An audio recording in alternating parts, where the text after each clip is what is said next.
Comenzamos entonces la sesión de hoy. No tengo el título en la cabeza. Transición energética, luces y sombras. Efectivamente, no me acordaba en este momento. A cargo de Alberto Ceña. Alberto Ceña Lázaro, pruebo aquí mis notas, es ingeniero aeronáutico de formación y pues uno de los mayores expertos en este país de los temas que va a hablar, sobre todo energía eólica, energías renovables, ¿no? Y lleva 4 décadas en este campo, ya 30 y tantos años en el sector privado, 7 en el público, por lo que he visto. Fundador de una cooperativa, Gedeón, a principios de los 80, o sea que estamos hablando ya de 4 décadas. Una cooperativa que presidió y que conectó el primer aerogenerador, por lo que he visto yo, a la red. ¿Qué más? Bueno, voy a hacer una síntesis, evidentemente, pues no estoy aquí 20 minutos. Ha sido director técnico de la Asociación Empresarial Eólica. Si digo algo incorrecto, luego me dices. Es secretario general de la Asociación de Empresas de Mantenimiento de Energías Renovables. Consultor en el campo de energías renovables, lógicamente. También ha sido director técnico de la División de Energía del Grupo Acciona. Ha desarrollado proyectos para el Banco Mundial, para el Programa de las Naciones Unidas para el Desarrollo, para el Instituto de Comercio Exterior y en varios países. También ha tenido responsabilidades en la Comisión Europea, en el Instituto para la Diversificación y Ahorro de la Energía y, por supuesto, es conferenciante, profesor en varios cursos y demás, ¿no? Bueno, yo he visto una noticia en El País, que además te he mandado el enlace, ¿no? Que supongo que este tema saldrá, ¿no? Aparece una entrevista hoy con el secretario de Estado de Medio Ambiente y Hugo Morán, en la que destaca como cabecera de la entrevista la siguiente frase, que dice, perdón por la repetición, la frase eólica sí, pero no así, quiere decir, en realidad, eólica sí, pero no aquí. Seguramente en el coloquio saldrá esta cuestión, supongo, ¿no? Bueno, creo que es el punto de partida, ¿no? Es el Goya, el premio de los Goya, no sé si visteis los Goya en Sorogoyen, cuando le dieron el premio por la película Asbestas, que no sé si habéis visto la película. Sí, yo sí. Pues Asbestas pivota alrededor de un conflicto que hay entre los vecinos porque les van a instalar un parque eólico, algunos vecinos quieren, otros no quieren, y bueno, tiene un desenlace que no voy a desvelar. Bueno, me siento ya, muchísimas gracias, Alberto, por compartir tus conocimientos aquí y tu sabiduría. Me siento, muy bien, pues muchas gracias, Pedro. Bueno, yo en principio el título es que no me acordaba cuando lo estaba escribiendo, digo, bueno, esto es muy general, ¿no? Aquí cabe todo, la situación del mercado de las energías renovables y desde luego un tema que sí es importante es el tema del eólica sí, pero no así, porque esto ha hecho mucho daño, y ahora contaré que tiene ciertas raíces, ¿no? Porque lo dijo Sorogoyen y tuvo mucha difusión, pero es una frase que se está repitiendo en muchos sitios de España, sobre todo en el norte de Castilla, en la zona de Teruel, y evidentemente está muy ligado al impacto visual que tienen los aerogeneradores en el terreno. La presentación dura como unos 40 minutos, me podéis interrumpir cuando queráis. Y bueno, yo voy a hacer un análisis crítico de cuál es la situación. O sea, tiene evidentemente tiene muchas ventajas, las luces, pero también tiene muchas sombras, ¿no? Algunas sombras que derivan de las particularidades del país y del peso tan fuerte que, por ejemplo, tienen las compañías eléctricas a la hora de desarrollar cualquier tipo de actividad ligado a la generación de electricidad. Realmente la transición de la que se habla tanto ahora arranca en el año 1980. Se produce la crisis del petróleo en el año 73 primero y después, con la guerra de Yom Kippur en Israel, vuelve en el año 79 a reforzarse la crisis. Esta crisis supuso un aumento muy fuerte del precio del barril, pasó de 3 a 30 euros, multiplicó por 10, y bueno, pues todos los países hicieron algo. Nosotros estábamos inmersos en el proceso de la transición política Y lo que ocurrió con la subida del precio del petróleo es que subieron mucho el precio de los combustibles, el precio de la energía, y esto abocó en algo que estamos sufriendo hoy en día, y es la caída de los sectores industriales muy intensivos en energía que habían surgido sobre todo al amparo del proteccionismo de Franco, ¿no? Entonces, había 6 sectores: la siderurgia, fundamentalmente la siderurgia, porque la industria naval, eran sectores muy protegidos, pero que al subir los precios energéticos, pues evidentemente no podían competir con los productos que se importaban, a pesar de que había unos aranceles para proteger las importaciones. En el año 80, el gobierno UCD desarrolló la ley de conservación de la energía, saca la ley de la conservación de la energía, pero no la desarrolla del todo.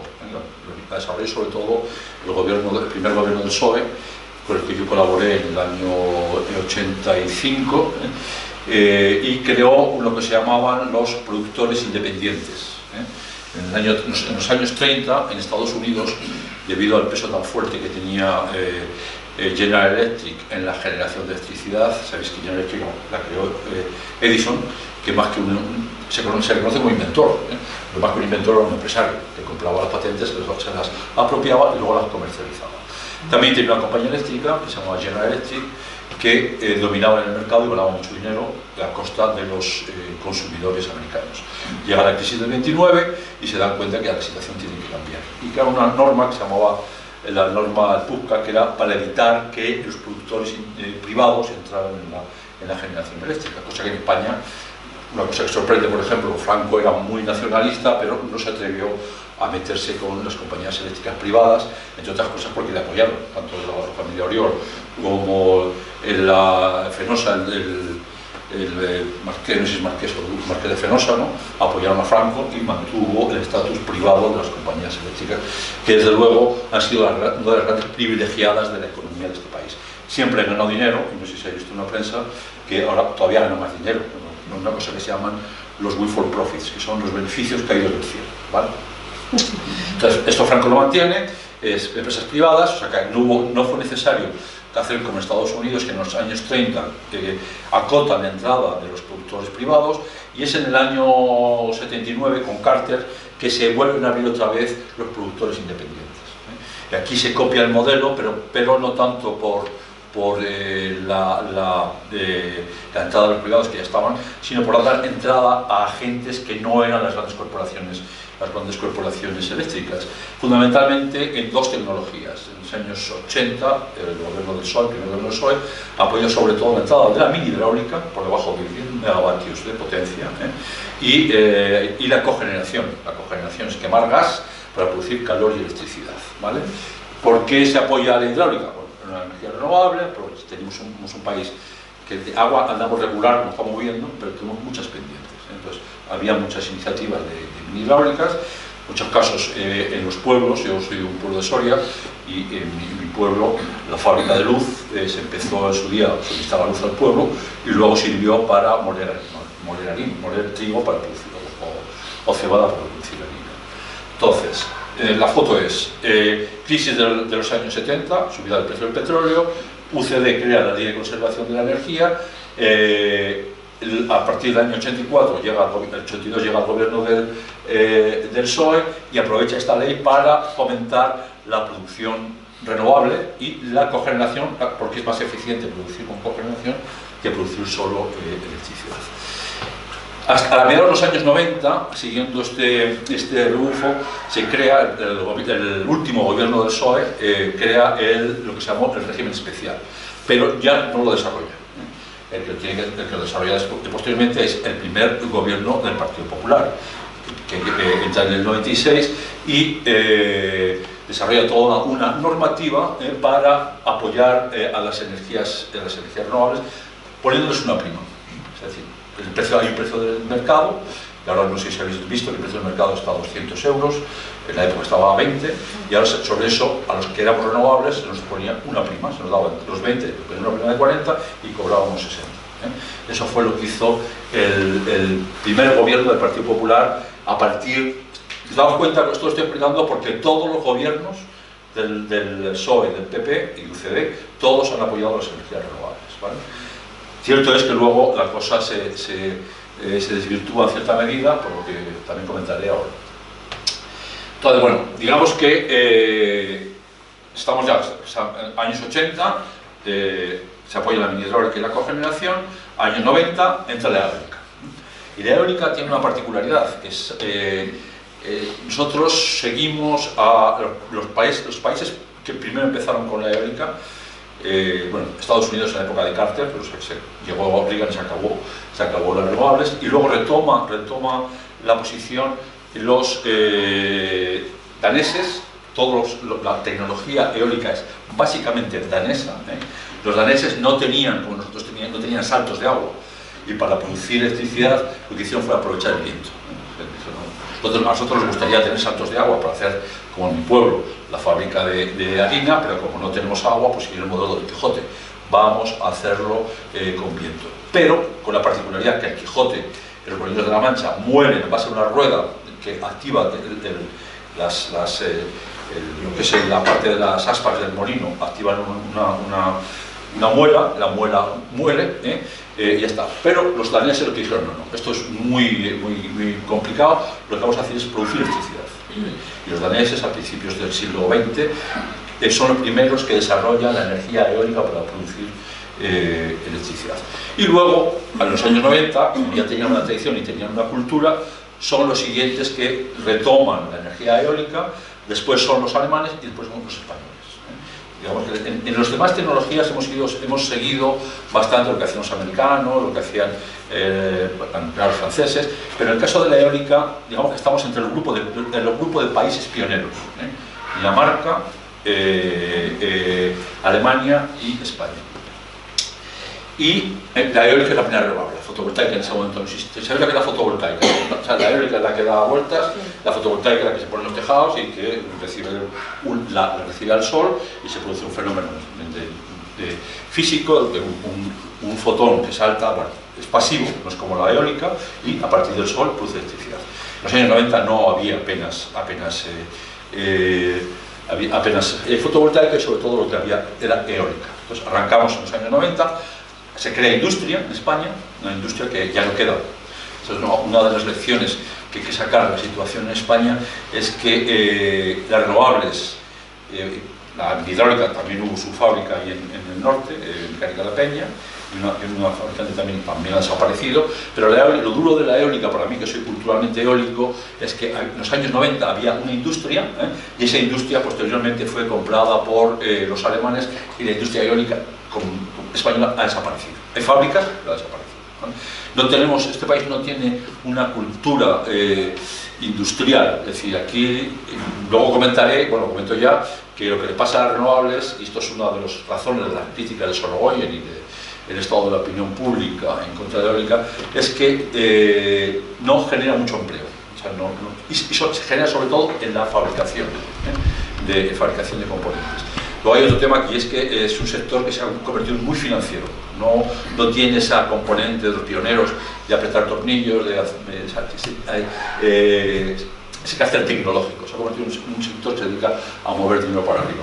Todo esto, contribuye, además del impacto visual, a que en muchos casos no tengamos buena imagen, buena prestancia en los pueblos, porque realmente dejan poca riqueza en el pueblo. En mi pueblo en Almazán, que en mi pueblo hay como 1000 megavatios, o sea, un montón de máquinas, estamos hablando a lo mejor 800 máquinas, y sin embargo solamente hay 10 personas del pueblo que trabajan en el mantenimiento de las. Entonces, realmente no se crea mucha actividad. Perdona, has dicho que no hay industria española eólica, porque se lo han quedado los alemanes, es decir, no hay industria en España, o es que es de propiedad alemana. O sea, hay industria, pero de propiedad alemana. Sí, hay fábricas. En la Breda hay una fábrica de Pero aquí, por favor, aquí, las fábricas. Sí, aquí. Sí. O sea, las fábricas estaban en la Gamesa era la fábrica. Bueno, había un fabricante que era Ecotecnia. Ese fabricante lo compró primero Alstom, francés, y luego lo compró General Electric, americano. Y las fábricas prácticamente desaparecieron. Excepto, General Electric compró una fábrica de palas que había dos, una en Sagunto y otra en Ponferrada, y las dos se mantienen. O sea, hay fábricas, a pesar de que el dueño no es un dueño español, la marca no es española, pero sí hay fábricas. Luego Gamesa, por ejemplo, tiene fábricas en Lerma, Burgos, tiene fábricas en Ágreda. Yo no sé si la de Albacete, creo que la cerraron. Vestas es danés, también tiene fábricas en España. En contraposición, por ejemplo, la fotovoltaica, la pasiva, la fotovoltaica tiene un elemento fundamental que es el módulo fotovoltaico. Y de eso todo es chino, todo es chino. Lo que sí es español es el soporte. El soporte de y la fotovoltaica produce en corriente continua, pero nosotros consumimos en alterna. Pasar de continua a alterna, ahí sí que hay fabricantes españoles. Pero el elemento clave de la fotovoltaica, que son los módulos, eso no hay fabricantes en el mundo, excepto en China, porque se han apropiado hubo en su día en España, o sea, para hacerse una idea, en los años 90 hasta un tercio de los módulos se producían en Estados Unidos, un tercio en Europa y un tercio en Asia. Hoy en día todo se produce son marcas chinas. Además, conviene, a veces yo hablo de chinos, la marca es china, pero tiene fábricas en Malasia, tiene fábricas en Vietnam, pero la marca es china. Aquí pasa lo mismo con Gamesa. Gamesa ya no se llama Gamesa, ahora se llama Siemens Gamesa, que es un fabricante alemán, que tiene 100% de la empresa. Hay fábricas en España. Hay otro fabricante que se llama Nordex, que también es alemán, y tiene fábricas en Pamplona, que son las antiguas de Acciona Wind. Entonces, sí que hay una serie de industrias, sobre todo eólicas, que todavía se mantienen, que algunas lo han pasado mal, lo están pasando mal, porque todos los eólicos pierden dinero, así como todos los chinos ganan dinero, los eólicos están palmando pasta. Para os hagáis una idea, los 4 grandes fabricantes occidentales, General Electric, Vestas, Siemens Gamesa y Nordex, el año pasado perdieron 4.000 millones de euros. Está en una situación económica un poco complicada. Pero bueno, del punto de vista el desarrollo de las renovables, el hecho de que sean los chinos, porque también había fabricantes de módulos fotovoltaicos en España, estaba BP Solar ahí en Tres Cantos, estaba Isofotón en Málaga, Atersa, que es así un poquito más, estos desaparecieron por la competencia china. Nosotros, no es que ha desaparecido la marca, pero las fábricas siguen existiendo. En el caso de los fotovoltaicas han desaparecido totalmente.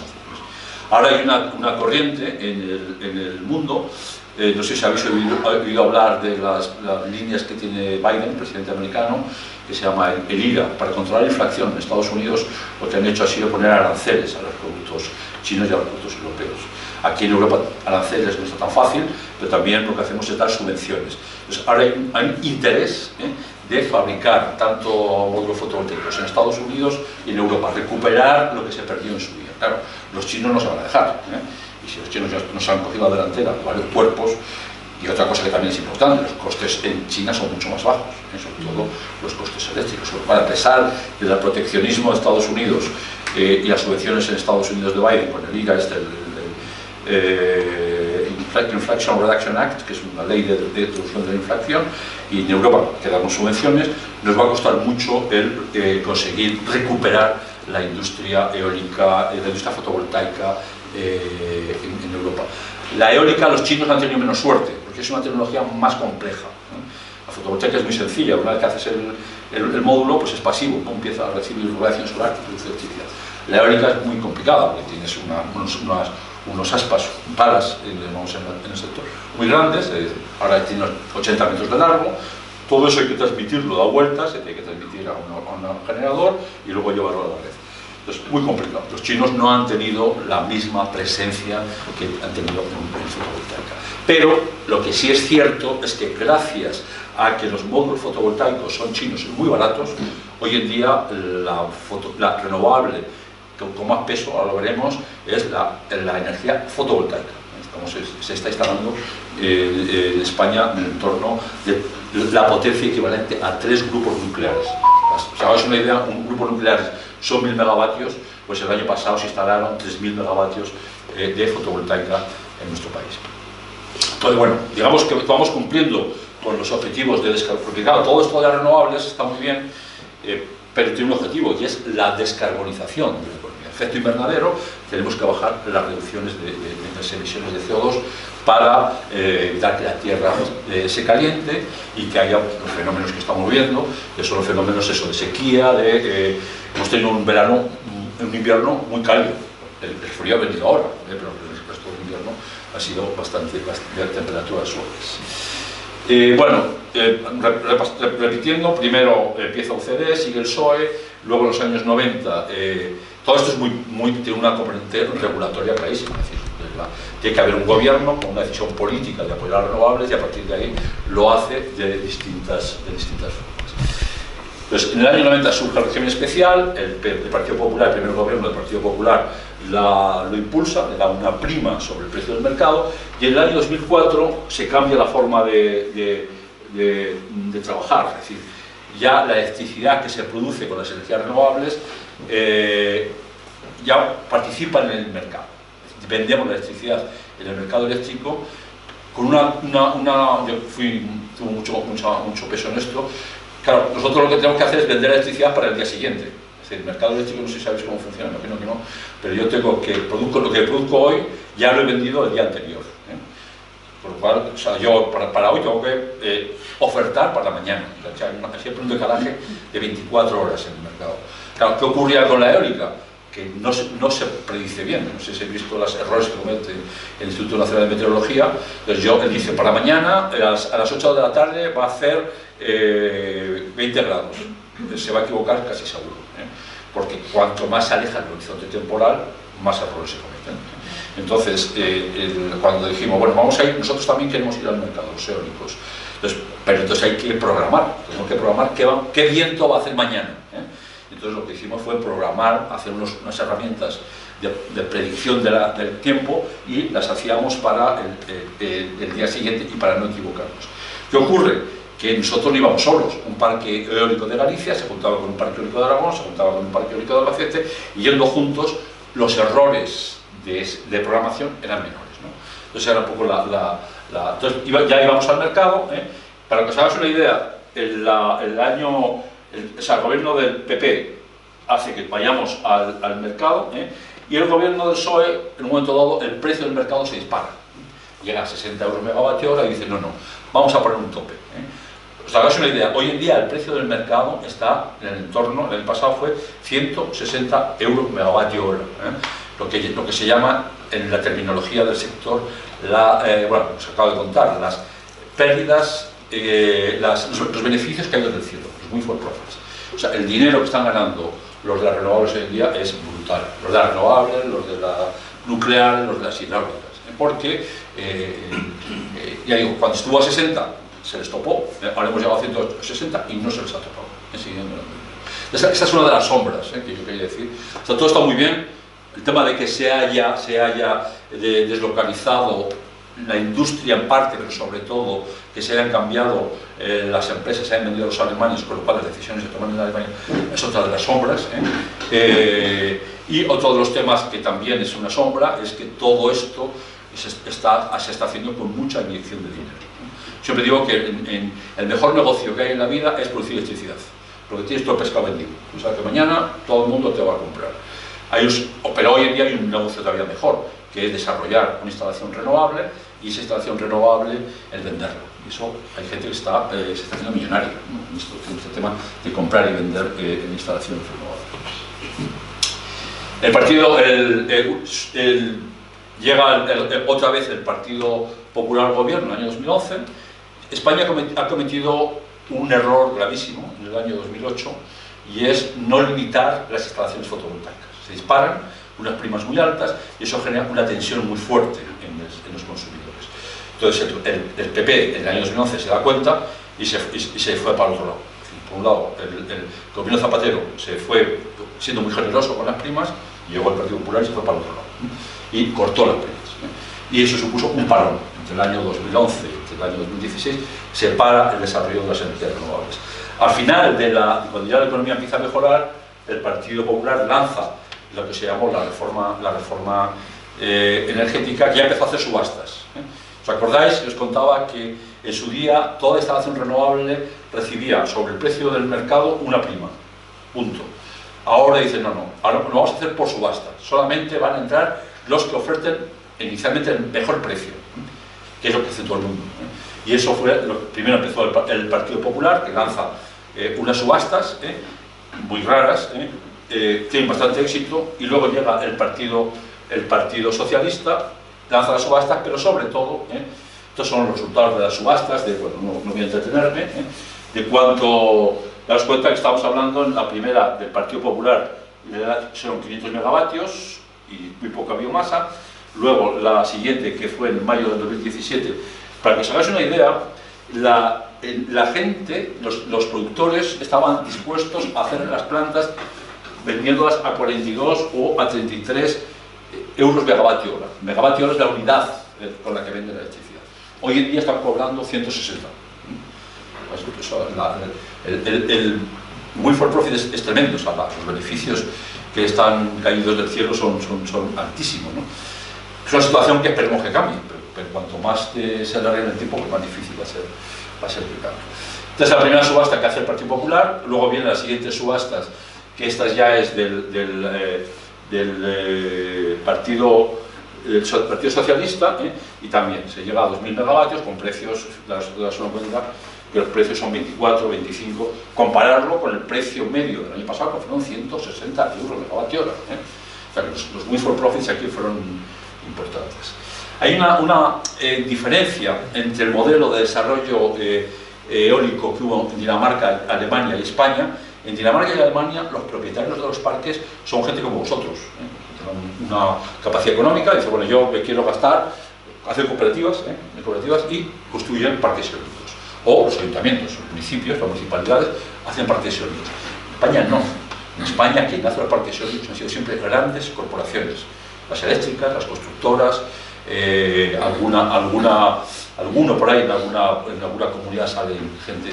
Y esto desde luego es cuando yo empecé a finales de los 70 con las energías renovables, nosotros éramos de la filosofía del small is beautiful, es decir, lo pequeño es hermoso. Queríamos que las renovables fueran pequeñas, que hubiesen acceso a la propiedad por parte de la gente. Yo recuerdo estar en Alemania hace 2 meses, ir con el coche por el campo y encontrarme a un tipo que estaba montando su propia máquina. Esto en España, vamos, yo soy socio de la única máquina que hay en España de carácter social. Somos como 200 personas que hemos invertido en una máquina en Cataluña. Entonces, aquí hay otra singularidad, es decir, nosotros empezamos con Dinamarca, Alemania y España. Los tres teníamos industria, cada uno con su nivel. Dinamarca con Vestas, Alemania con los que os he dicho, siguen teniendo las marcas, aquí también hay fábricas, pero siguen teniendo las marcas, y ahí ha habido una propiedad mucho más distribuida. Es decir, esto también es un fenómeno que está ligado a eólica sí, pero no así. No hay prácticamente propiedad por parte de los ciudadanos que les ponen los molinos o las plantas fotovoltaicas al lado.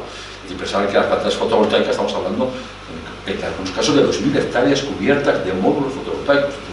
Es brutal. O sea, si ahora dicen que tiene un efecto positivo en el medio ambiente porque desplaza la agricultura, claro, es un tema también muy perverso, porque la agricultura genera más empleo, genera una actividad recurrente, y mientras que las plantas fotovoltaicas pues bueno, tienen otro enfoque. Bueno, digamos que estas son las subastas. Todavía no hemos entrado en lo que se llama transición energética, entramos ahora. Todo esto estoy dando un panorama de cuál ha sido el desarrollo de las renovables en este país. Positivo, muy positivo, hemos creado empleo, hemos aprendido, hemos exportado, evidentemente. Hay las empresas de mantenimiento, son las que tienen mayor peso españolas tienen mucho peso en Latinoamérica, por ejemplo, pero hubiera sido mejor un modelo más participativo, con mayor implicación de la podéis interrumpir, si queréis. Si no me interrumpís es porque lo estáis entendiendo todo. Claro. Porque no estamos entendiendo nada. Por eso, puede ser lo segundo. O nos quedamos en medio, ¿no? Vale.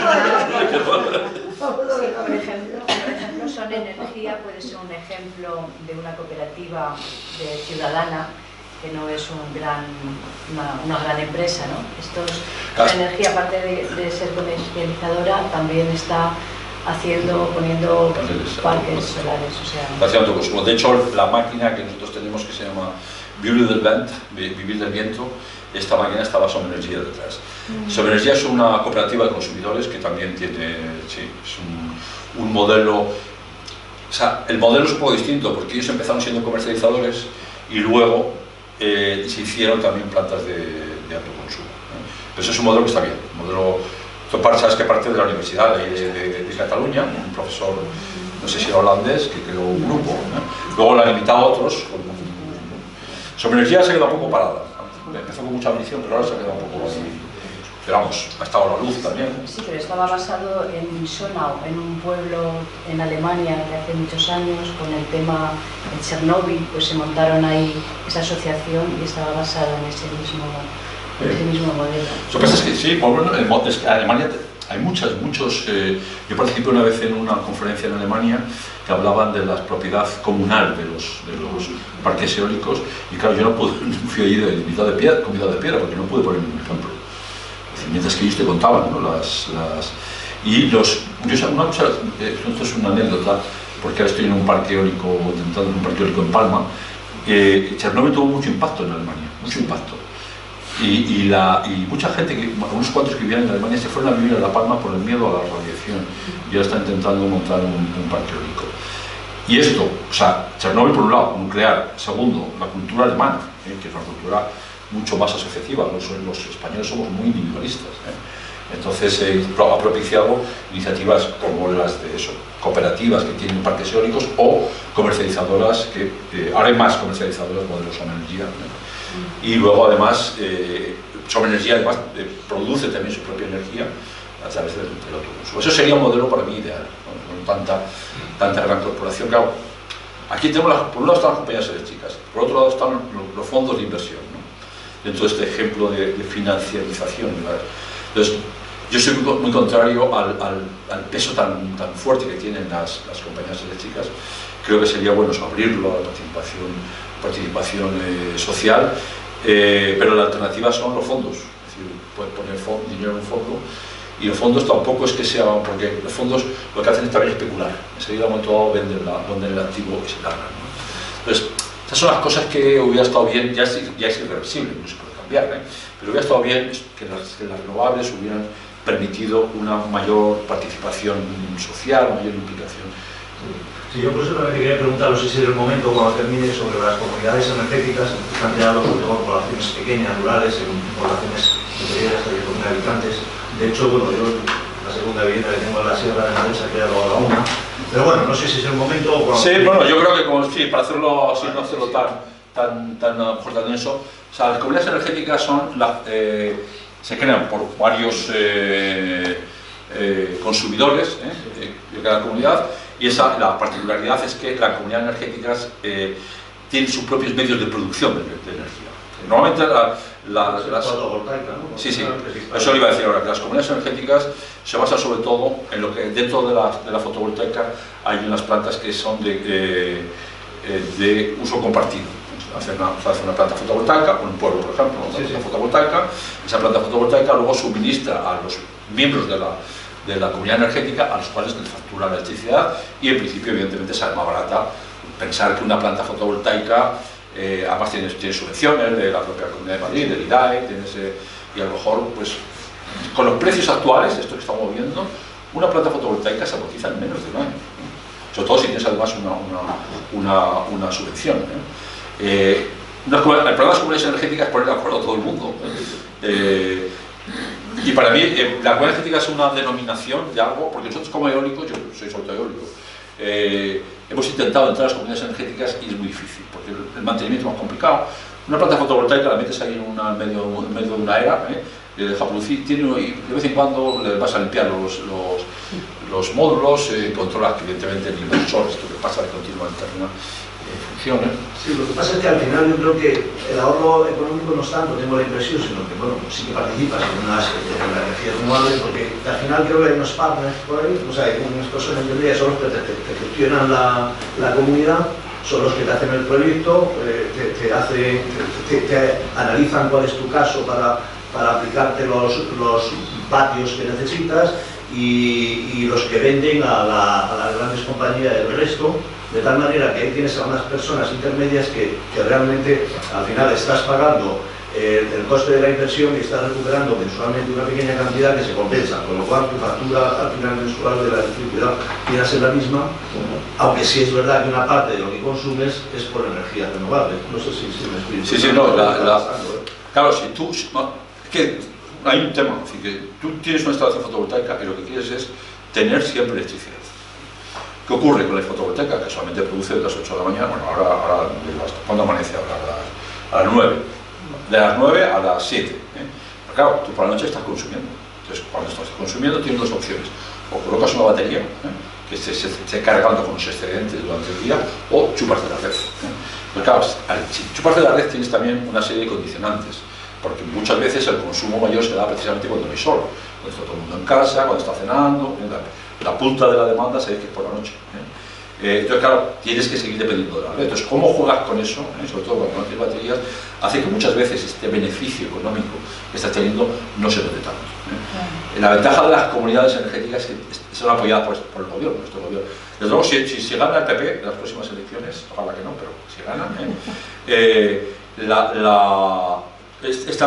esta película va a cambiar. Es decir, desde luego van a ser mucho menos, aunque varias de las ideas el PSOE está tardando mucho en ponerlas en práctica. Las comisiones energéticas que empezaron hace años, hay mucho ruido, pero hasta hoy no hay tantas nueces. Pero vamos, yo digo que la ventaja es que tú colocas unos paneles, es un sistema de reparto del consumo y luego, evidentemente, económicamente tienes que ajustarlo bien. Luego también te tienen que pagar los excedentes, es decir, porque claro, si tú tienes una segunda vivienda, cuando ustedes habrá más en la comunidad energética, hay unos excedentes, esos se llevan a la red. Ahora se ha creado una cosa que se llama la batería virtual. Esos excedentes que tú tienes los llevas, el que los se quedan los excedentes, los comercializan en la red y te pagan. Porque si no, se pagaba nada, se pagaba poquísimo con los excedentes. Entonces, todo esto, o sea, la fotovoltaica ha revolucionado. De momento no mucho, pero ha revolucionado. Hay otro tema, si tú tienes una segunda vivienda, colocas unos paneles fotovoltaicos, esto en la otra charla también salió, y tienes una primera vivienda en Madrid, como realmente la segunda vivienda consume muy poco y en temporadas nada, lo que puedes hacer es ese excedente que tienes ahí, utilizarlo para compensar el consumo de Madrid. Es otra ventaja. Sí. Tienes que tener una comercializadora. Y el mismo titular. Sí, sí. Entonces sí que tú produces en la sierra, te lo compras aquí. Esto ya digo, cuando yo que PP al gobierno, esto yo creo que lo va a cambiar, porque evidentemente, damos cuenta, hay una, yo para, realmente casi no me da tiempo a contar de lo que traigo, pero bueno, yo me largo del rollo, pero bueno, me estáis siguiendo, ¿no? Es decir, las renovables son buenísimas, pero hubiera sido mejor de haber hecho las cosas mejor. Y sobre todo, que en este país no aprendemos nunca.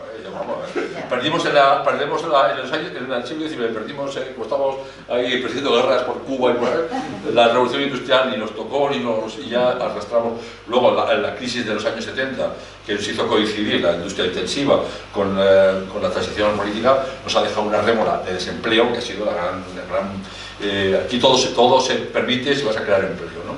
Hay empleo de calidad y empleo sostenible, ¿no? Yo creo que las renovables podrían haber hecho más si parte de la actividad se hubiera quedado en vez de comprarse a los chinos, que eso ya van sobrados, ¿no? Entonces, bueno, yo creo que está bien. Yo, desde luego, positivo, muy positivo, que haya habido renovables. Que hubiera sido mejor hacer las cosas de otra forma, también. En fin, damos para lo que damos, o sea, tampoco hay que engañarse. Una de las cosas curiosas que está pasando ahora es que dentro de estos números, ¿sabes una idea? En el año 2020 había de eólica 28.000, casi se quiere llegar en el 2030 a multiplicar por 2 la potencia. La fotovoltaica estábamos en el 2020 a 9.000 y en el 2025 21, ya ahora en día estamos en 18 centrales nucleares de potencia. Es que hay dos cosas en el mundo de la electricidad: la potencia, que es la capacidad que tengo de producir algo, en megavatios, se mide en megavatios. La energía, que se mide en megavatios hora, que ya es lo que yo voy a utilizar, la energía en megavatios hora, ¿no? Pero para haceros una idea de hacia dónde vamos, aquí estamos hablando de eso, de multiplicarlo por 4, que la fotovoltaica está flechada. Y lo que os decía es que hay un fenómeno, no sé si es curioso, pero en España en este momento puede haber como 100 empresas extranjeras ansiosas por invertir en España. España tiene un atractivo obvio, pues a los noruegos, a los turcos, a todos, a los canadienses. España es como la California europea, ¿no? Todo el mundo quiere venir aquí porque hace un buen clima, y luego además, bueno, con todo y con eso tenemos muy buen viento y sobre todo tenemos muy buen sol, con lo cual la gente dice, no, vamos a España porque aunque la regulación puede cambiar, porque bueno, también tenemos cambian los gobiernos, y cuando llega el PP veremos a ver cómo pinta, pero hay recursos, hay viento y hay sol, pues tenemos a todo el mundo que vienen con pasta, muchos fondos, que BlackRock, algunos de estos que se hablan como los fondos que compran viviendas, ¿no? Los fondos de buitre, también están metidos evidentemente en las renovables, pero este tipo de inversores no generan realmente riqueza. Lo que genera riqueza es cuando, y bueno, desde luego, lo que sí se crea empleo es el mantenimiento.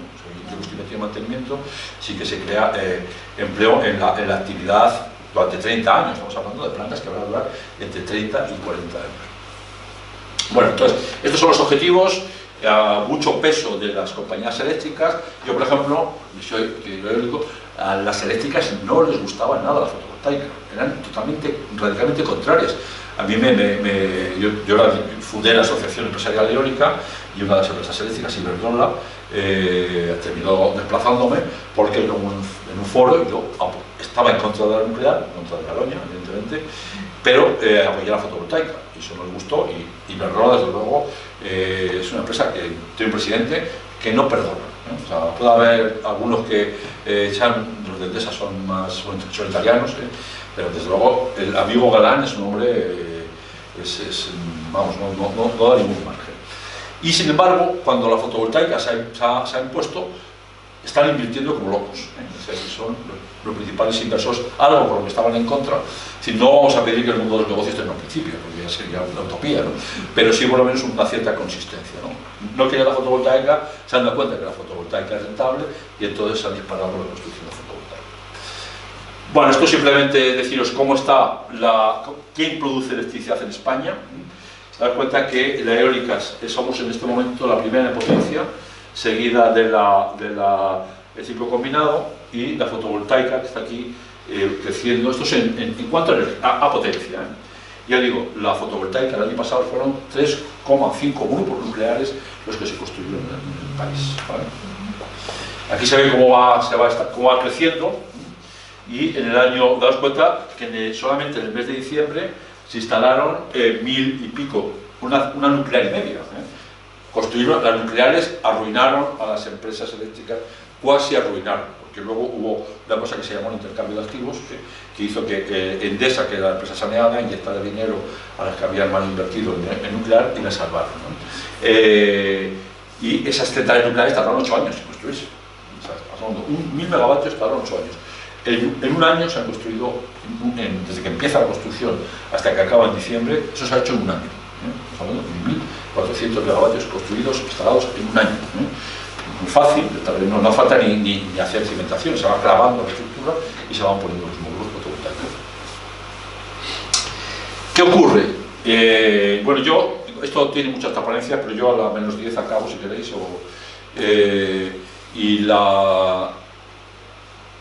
algunas ideas claves. Es decir, damos cuenta que en este momento ¿sabéis lo que es la punta de la demanda eléctrica? Eso es la máxima potencia.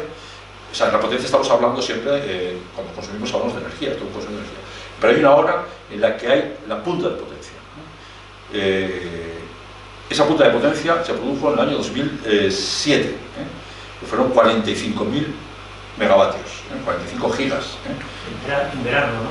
Se produjo en el año 2007, no, se produjo en invierno. Yo creo que fue ¿Del año 2007? Lo que tal en un momento lo vamos a... No está por aquí. No, está aquí. No, lo diciembre. 17 de diciembre, 45. No, lo que ha cambiado es ahora la punta en el 2021 fue 42. Pero sigue siendo en invierno. Espérate, pero ahí, por ejemplo, en 2022 la punta fue en verano. Sí, ya se va colocando. Sí, la punta fue en verano. Sobre todo por el aire acondicionado. Es el que están generando. Pero damos cuenta de la diferencia. Estamos hablando aquí de 45. Para que os hagáis una idea, solamente las lámparas LEDs que sustituyeron el incandescente supusieron una reducción de la punta de 2000 megavatios. Es decir, que aunque no hubiera habido otras razones, como las que contaba antes, porque se están colocando muchos módulos fotovoltaicos en los tejados, y esto está bajando el consumo. O sea, se está produciendo una tensión. Por un lado están aumentando las plantas que se construyen para producir electricidad, pero por otro lado está bajando la demanda. Y en este momento la potencia que hay instalada en España, la potencia son 117 gigas. Para una punta máxima, en diciembre, de 34. Vamos a coger esta, 38. Y la de la Filomena, que fue 42. O sea, tenemos un exceso de potencia tremendo. ¿Qué ocurre? Que lo que está pasando, y lo que va a pasar todavía más, es que cuando las renovables empiezan a producir, red eléctrica, sabéis que siempre todo el sistema eléctrico se basa siempre en que la generación y el consumo esté igual. Esto es clave. ¿Qué se utiliza para controlar? La frecuencia. ¿Sabéis qué frecuencia tenemos en España? 50 Hz. En Estados Unidos son 60. Aquí tenemos 50 Hz. La red eléctrica está controlando siempre que la frecuencia sea 50. Si en un momento dado se va, tiene que apagar. Y lo que está ocurriendo a las renovables es que nos están cortando. La eólica recibe una consigna, que no cabe más eólica en el sistema. Párate. Los parques eólicos se paran. Y esto está suponiendo una pérdida de ingresos para los parques eólicos. Es decir, que están operando en función de la demanda que hay. Si tú te pasas mucho con la eólica, lo que ocurre es que la frecuencia baja. Entonces tienes que empezar a... No, pero si estás generando mucho, la frecuencia sube. Por lo cual te dicen, no, baja, deja de producir para que la frecuencia volvamos otra vez a los 50 Hz. ¿Vale? Entonces, estamos en 117. Si se cumplen los objetivos que al principio decía el PNIEC, damos cuenta, si estamos ya en una potencia de 100... Esto estamos en total, 117. Esto es en 2020. En 2022 estaríamos en 117. Llegaremos en 2025 en 133. No hay demasiada generación para tan poca demanda. ¿Cómo podemos cambiar esto? ¿Cómo podemos revertir? Esa es la idea, ¿no? Metemos muchas renovables con sus luces y sus sombras, la demanda tiende a bajar, porque por un lado estamos perdiendo industria, con tantos precios, estamos perdiendo industria electrointensiva, la que nos quedaba de acero y de zinc, está desapareciendo. Y además el consumo. Entonces está bajando el consumo y seguimos construyendo plantas. ¿Cómo se puede solucionar eso? Decían que algo de producir hidrógeno, como es claro. Hay dos cosas. Una que es, o tres, baterías son cargas por baterías. Otra que es el vehículo eléctrico. Claro, el vehículo eléctrico hay que cargar cuando es de la fotovoltaica. O sea, cargar por la noche posiblemente va a cambiar la curva. Cuando tú al medio, la punta aparece entre las 8 y las 10 y posiblemente si se conectan los vehículos eléctricos, eso va a suponer que la electricidad suba. O sea, baterías y luego la producción de hidrógeno, las electrolizadoras. ¿Vale? ¿Para qué sirve el hidrógeno? Os preguntaréis. El hidrógeno sirve para dos cosas. Una sirve como materia prima, todos los fertilizantes utilizan hidrógeno para producir amoníaco y luego producir el fertilizante correspondiente. También se utiliza en la industria del acero para quitar el oxígeno. El proceso de producción de acero también se utiliza como elemento reductor. En vez de utilizar coque de carbón, utilizan hidrógeno y también y sobre todo como combustible. El hidrógeno se puede quemar en turbinas, se puede quemar en motores y toda la idea es, con la utilización de baterías, utilización de hidrógeno, conseguir subir la demanda, porque si no, esta es una ecuación que no se resuelve. Ahora, por ejemplo, se anuncian que van a venir hasta Amazon, los Windows, a instalar las nubes. ¿Sabéis que son las nubes? Son servidores que instalas que necesitan enfriarse, que tienen aire acondicionado. También aumenta la demanda. Para el ministerio no nos gusta mucho porque las nubes, el servidor, los edificios de servidores no generan empleo. Aumenta mucho la demanda, pero la actividad es mínima, porque solamente tienes que mantener esos que están todo el rato dando vueltas, pero no tienen realmente actividad. Entonces, ¿cuáles son las sombras? Si tienes aquí a cabo, ¿cuál es la sombra más chata? Las renovables, bien, buenísimas. Yo llevo 40 años en la... O sea, yo soy de la universidad de los años 70 imaginaros el bochinche que teníamos, incluso los ingenieros, que somos como gente más nosotros los aeronáuticos éramos los más rojos de todos los ingenieros, con lo cual estábamos siempre en la no quiere decir que fuéramos muy rojos porque es un tema de matices, ¿no? Pero yo estuve en esa pelea de los años finales de los 70, bueno, evidentemente en la calle, y fui evolucionando hacia el ecologismo. Es decir, yo me hice sin perder mi espíritu social, ¿no? Pues de alguna forma, pero a finales de los 70 empezamos a montar por la cooperativa para hacer molinos y mantuvimos y estamos contentos, ¿no? Que lo que pensábamos en los años 70 de que iba a ser el desarrollo de las renovables, pues está bien porque hay muchas. Nos fastidia que haya esa presión, pues decía, ¿no? Esa falta de retorno social, implicación de la gente, mayor participación.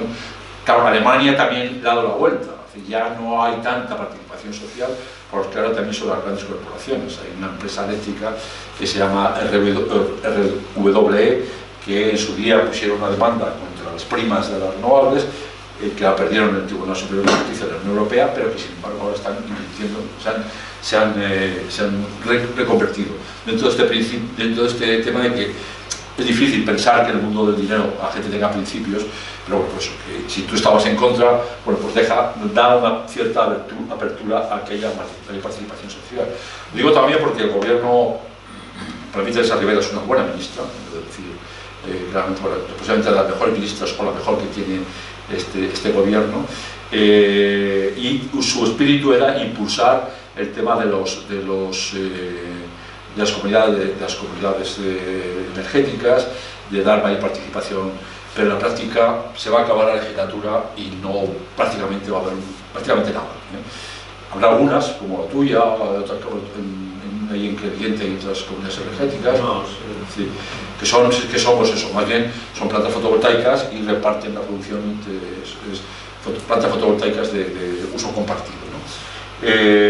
Y ya digo, si gana otra vez el PSOE en las siguientes, pues yo creo que reforzarán algo la componente social. Si no, luego el otro día estaba Feijóo en Genera, que es una feria que se organiza aquí, y el Petit Comité dijo que él no quería, que las renovables no le gustaban las renovables.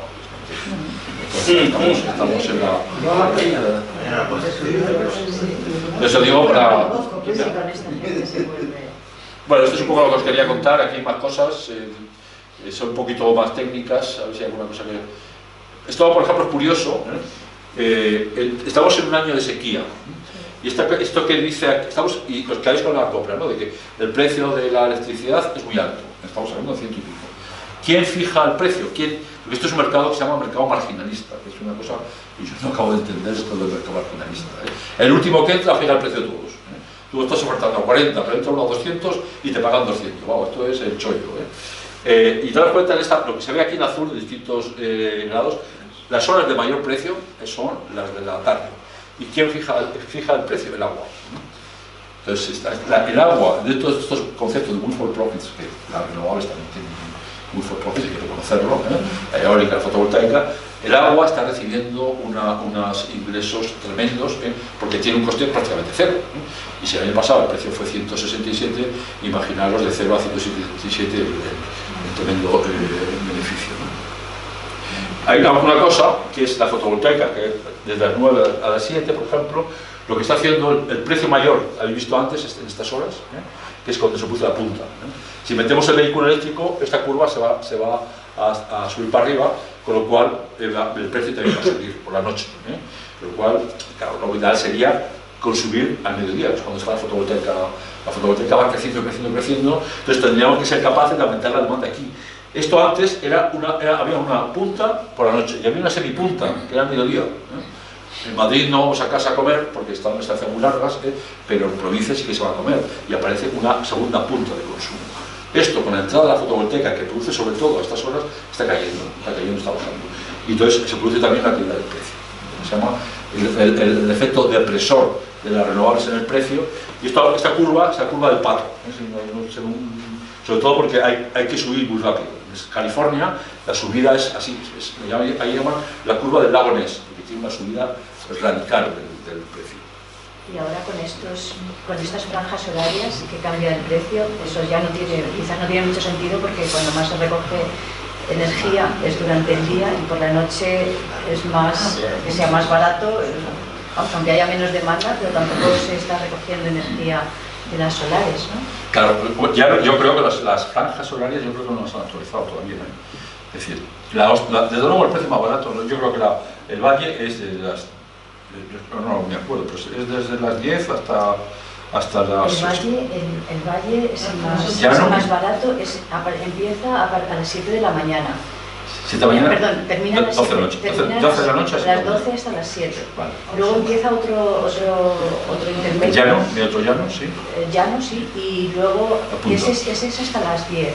Desde las 7 hasta las 10. Y luego desde las 10 hasta las 2 es el caro, es el de... ¿Hasta las 2? Hasta las 2 del mediodía. Y luego por la tarde. Y luego hay otra vez desde las 2 hasta las... 10, ¿no? No, desde las 2 hasta las 6, me parece. Desde las 3. Hay una franja que fluctúa, como ella dice, porque yo suelo estar pendiente de ello para algo tan simple, poner la lavadora. Y fluctúa. Hay días que son de 2 a 3 y generalmente la más es de 3 a 4, la hora más barata. Más barata. Eso es para fotovoltaica, ¿eh? Sí. Ya se está teniendo en cuenta. Bueno, esto es el empleo que se genera, ya digo, no es mucho, pero sobre todo se emplea en la parte de... Muy bien, oye, pues nada, muchas gracias, os he dado las pinceladas. Hay como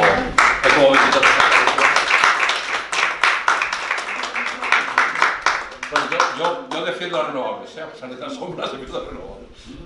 Una pregunta no clara.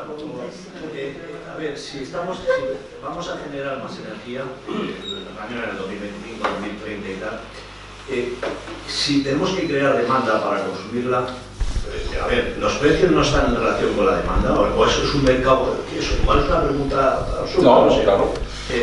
Hay dos factores. Si tenemos más demanda, ¿los precios no se van a disparar? Pues puede dispararse. Por ejemplo, una de las cosas que ocurre es que nosotros estamos...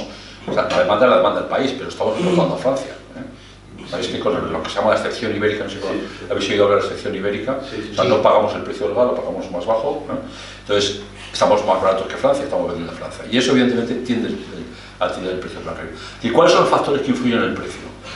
La demanda, y las centrales que están cubriendo la demanda. Las más baratas son las renovables, para que con una modalidad esta del mercado marginalista. Entonces, si os fijáis, por ejemplo, el fin de semana pasado, el domingo creo que fue, al mediodía, con mucha fotovoltaica y baja demanda, porque era domingo, el precio estaba a 4 y 5. Baja demanda y muchas renovables. Esos son. Si hay muchas renovables, pero de pronto crece, lo que pasa es que lo que decía antes, lo que va a ocurrir es que si metes muchos vehículos eléctricos por la noche, la demanda, el precio va a subir. El precio va a subir. Entonces, hay que empezar a gestionar la demanda para evitar que los precios suban, ¿no? La gente se va a comprar un vehículo eléctrico y sube el precio y te das cuenta que el otro día hablaba con un taxista que tiene un Tesla, le cuesta, en las horas del día, le cuesta tanto cargar el coche como si compra diésel, ¿eh? O sea, le cuesta, pues eso, a 8 euros en los 100 kilómetros, o sea, son más o menos 5 litros cada 100 kilómetros. Pero si me hago por la noche, le cuesta 2. Si hay muchos vehículos eléctricos que se van a cortar por la noche, el precio puede subir. Y eso va a ocurrir pero si esta ecuación de las renovables, de transición energética, bueno, básicamente eso, solamente es posible si se aumenta la demanda eléctrica. Si no, van a instalarse mucha potencia renovable que se va a cortar. Ese es un tema. Sí, te quería preguntar porque yo he viajado bastante de Alicante a Madrid, de los molinos, pero resulta que hay unos molinos que están dando vueltas y otros parados, pero no lo he encontrado varias veces. Entonces, eso es porque, ¿cómo se puede saber si eso es porque no hay demanda? O sea, en la red eléctrica, ¿tú te puedes informar de por qué están parados? O sea, parar los molinos puede ocurrir por dos cosas. Una, porque se estropean. O sea, tú tienes un parque de 20 máquinas y una que se estropea y parada. Sí, pero uno al lado de otro, uno para y otro. Sí, se puede romper. Sí, las máquinas tienen una... Hay otro factor, y es que no siempre que un molino da vueltas está produciendo. Si el viento estamos hablando de, vamos a poner 4 metros por segundo, es decir, unos 15 kilómetros por hora, porque otra cosa que también ocurre es que no todas las máquinas ven el mismo viento. O sea, una de las ventajas que tiene la fotovoltaica es que el sol que hay aquí, hay 30 kilómetros más para allá, hay el mismo sol. El viento no. El viento hay fenómenos locales que afectan a la propia interferencia entre las máquinas. Entonces, hay una máquina que está dando vueltas porque ha recibido viento y está dando vueltas. Si llega un momento que siga habiendo viento, esa máquina empieza a producir, se conecta a la red, arranca. Pero puede ocurrir que hay otra máquina que ni siquiera está el viento suficiente como para empezar a arrancar en vacío. Entonces puede que esa máquina que está parada, puede ocurrir que no esté en condiciones operativas para empezar a dar vueltas. Pero lo clásico es que hay algunas máquinas que por algunas razones se han disparado, porque cuando se para, cuando te da cuando te da una instrucción para parar porque no hay suficiente demanda, se para todo el parque. No se suelen parar máquinas alternas. No, el parque baja, me bajas todo. Hay algunas máquinas, porque la máquina es normalmente la pala se mueve, pero hay algunas que no se mueven. Esas son menos flexibles a la hora de operarlas. Y ahí puede ocurrir en algún caso que para cumplir lo que consiguen de bajar potencia, se paren algunas máquinas de paso fijo. Porque si son de paso variable, o se paran todas o no se paran ninguna. Y los molinos verticales, esos que inventó una empresa española, que eso es una ruina. Por vibración. Vortex. ¿Eso ha funcionado? No, eso es ese desde luego, el que inventa el Vortex ha hecho una campaña de publicitaria porque está en todos los sitios, es impresionante ese hombre. Yo soy escéptico, soy muy escéptico porque evidentemente se trata de la vibración que tienes por el viento, la transmites, fíjate que estamos hablando de miliamperios, cuando lo que consumimos en las casas son 20 o 30 amperios. Entonces, son algo menos, son 220, bueno, dependiendo, 10 amperios. Estás generando miliamperios, tienes que amplificarlos para luego unirlos, llevarlos a la red, y luego eso es un impacto visual de lo grande, vale, pero es que esto es un campo lleno de cositas que se están moviendo y eso no lo puedo ver. Pero vamos, este hombre desde luego ha conseguido subvenciones del CEDETI con la Comisión Europea, están todos los medios, chapó por pero han generado sin palas, se llaman, bladeless, ¿no?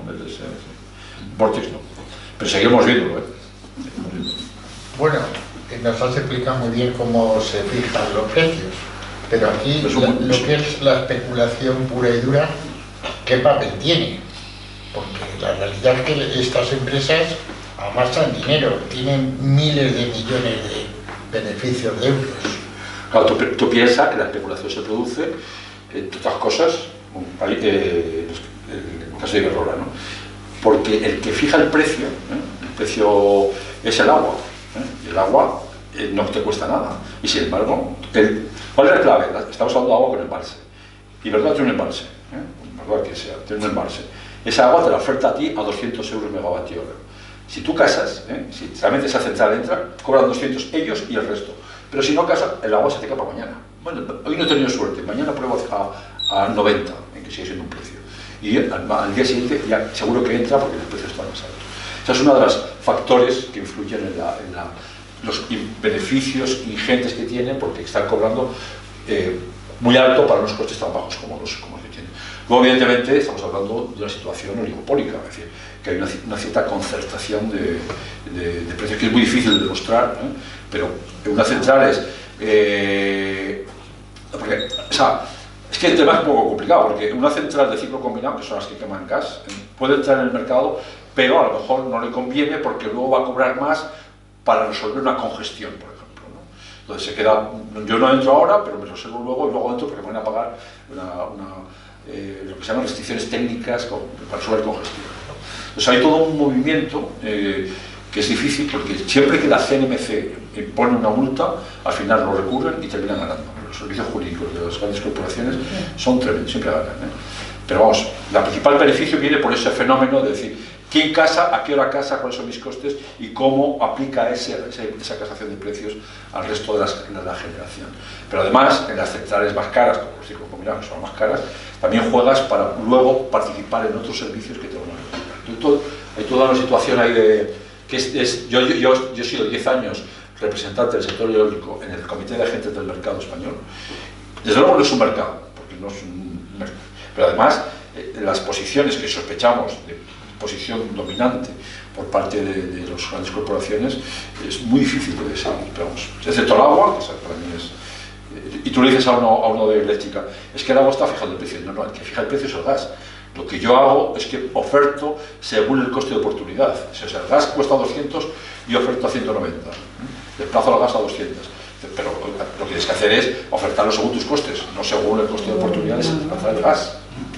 Perdón, ¿eso tiene que ver algo con estos pantanos que se queja la gente que de un día para otro desaparece el agua, se muere la flora, la fauna, desaparecen los peces? ¿Tiene que ver? Sí, claro. O sea, las empresas ofertan en el momento que van a...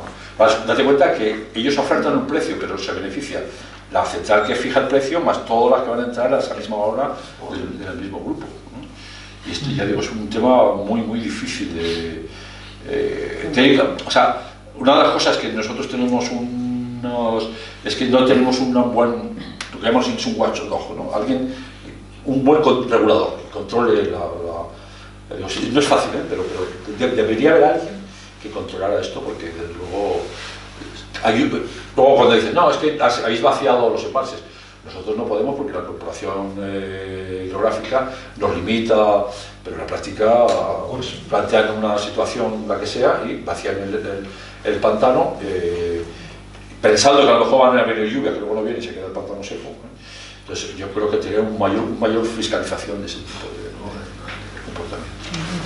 Una curiosidad, que no tiene que ver, pero sí. ¿Cómo es que a lo largo del tiempo Israel ha sido pionera en las placas solares y demás, y la energía que genera?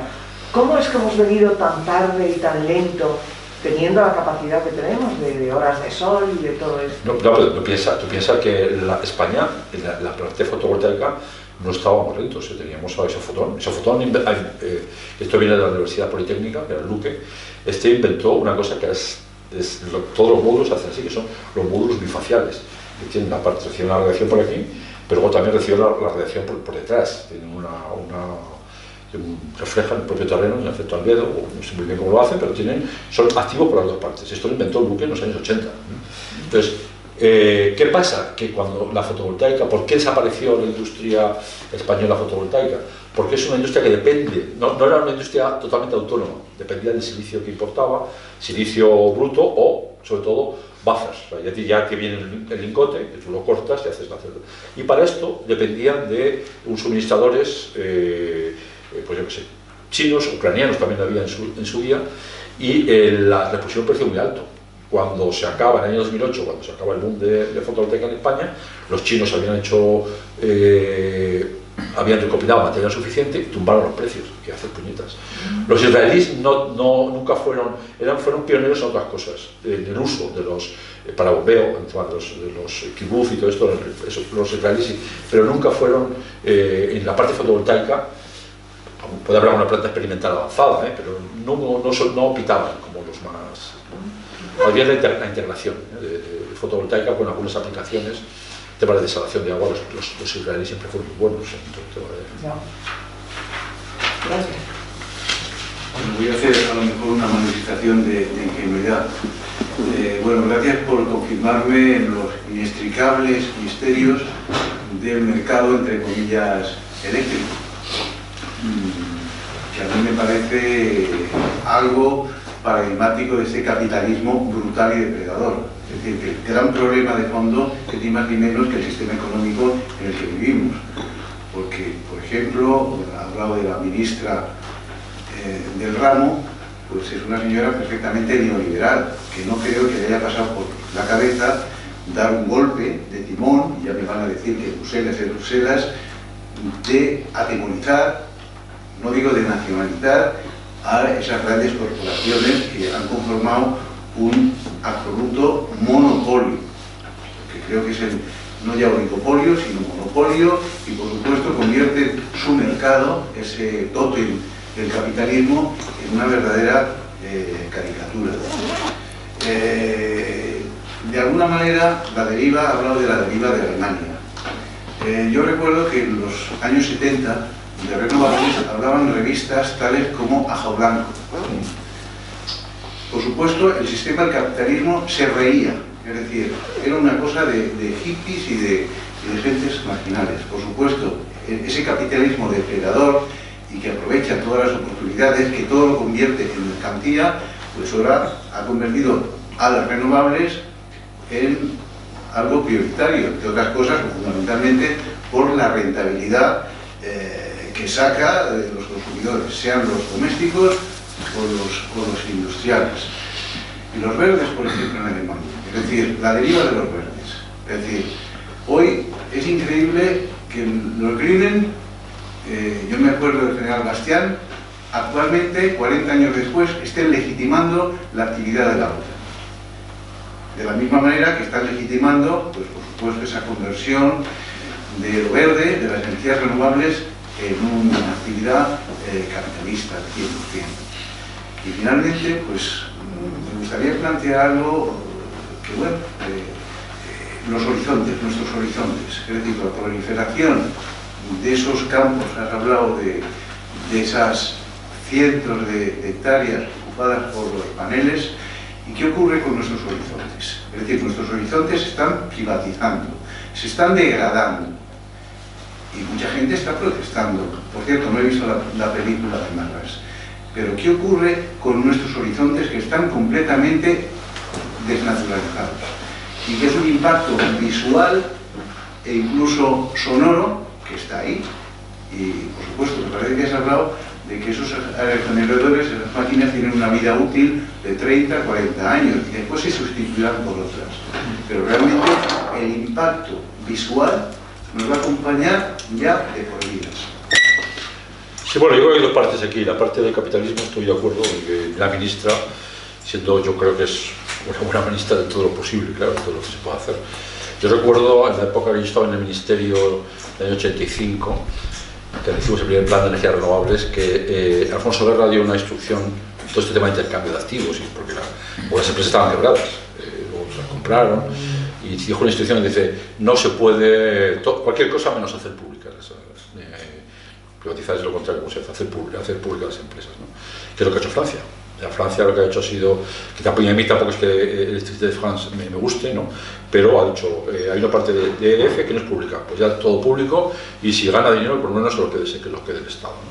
Entonces, yo personalmente creo que el sector primario de energía fundamental, como es la electricidad, tenía que estar en manos públicas. Aquí tenemos a Enel, que ha comprado Endesa con una empresa pública, y Enel es una empresa pública italiana, ¿no?